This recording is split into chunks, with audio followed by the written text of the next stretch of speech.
महाशिवरात्रि। लोग कहते हैं यह शिव जी की शादी की सालगिरह है, लेकिन सच कहूं यह आधी अधूरी बात है। यह रात सिर्फ जश्न की नहीं बल्कि उस खौफनाक अंधेरे की गवाह है जब पूरी दुनिया खत्म होने की कगार पर थी। एक ही रात में 3 ऐसी घटनाएं घटी जिन्होंने ब्रह्मांड का नक्शा बदल दिया। जरा सोचिए, एक तरफ शादी की शहनाइयां थीं, तो दूसरी तरफ मौत का जहर, और तीसरी तरफ एक ऐसी आग थी जो ब्रह्मा और विष्णु का घमंड चकनाचूर कर रही थी। अगर आप यह वीडियो 16 फरवरी से पहले देख रहे हैं तो सावधान हो जाइए, क्योंकि आज हम शिवलिंग के प्रकट होने की वो कहानी सुनेंगे जिसे सुनकर आपके रोंगटे खड़े हो जाएंगे। कहानी पर आते हैं। एक बार ब्रह्मा जी और विष्णु जी में युद्ध छिड़ गया। दोनों लड़ रहे थे कि मैं महान हूँ। नहीं, मैं तुमसे ज्यादा महान हूँ।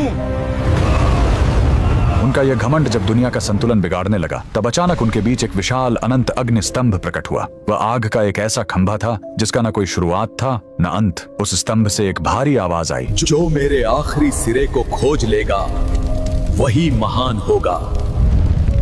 ब्रह्मा जी हंस बनकर ऊपर उड़े और विष्णु जी वराह बनकर नीचे गए। हजारों साल बीत गए, विष्णु जी को अंत नहीं मिला। उन्होंने अपनी हार मान ली, लेकिन ब्रह्मा जी ने वापस आकर झूठ बोला कि उन्हें अंत मिल गया है। उसी पल उस आग से काल भैरव प्रकट हुए और सजा के तौर पर उन्होंने ब्रह्मा जी का वो सिर काट दिया जिससे उन्होंने झूठ बोला था। उनका अहंकार टूट गया। चूंकि शिव जी आग के रूप में आए थे, वो बहुत गर्म थे। तब देवताओं ने उन्हें शांत करने के लिए उन पर जल और दूध चढ़ाया। यही वो पहला दिन था जब शिवलिंग पर रुद्राभिषेक की शुरुआत हुई। लेकिन कहानी यहीं खत्म नहीं होती। एक बार जब देवता श्रीहीन यानी कमजोर हो गए थे, तो अपनी शक्ति वापस पाने के लिए समुद्र मंथन हुआ। सबको उम्मीद थी अमृत की, लेकिन निकला क्या? हलाहल विष। पूरी दुनिया जलने लगी। तब फिर वही भोलेनाथ आगे आए। संसार को बचाने के लिए उन्होंने उस उबलते हुए जहर को पी लिया और अपने कंठ में रोक लिया। जहर की गर्मी से शिव जी का शरीर तपने लगा। उस जलन को शांत करने के लिए सभी देवताओं ने उन पर पूरी रात गंगा जल, दूध और बेलपत्र चढ़ाया। उन्हें नींद न आ जाए इसलिए पूरी रात देवताओं ने गीत गाए और जागरण किया।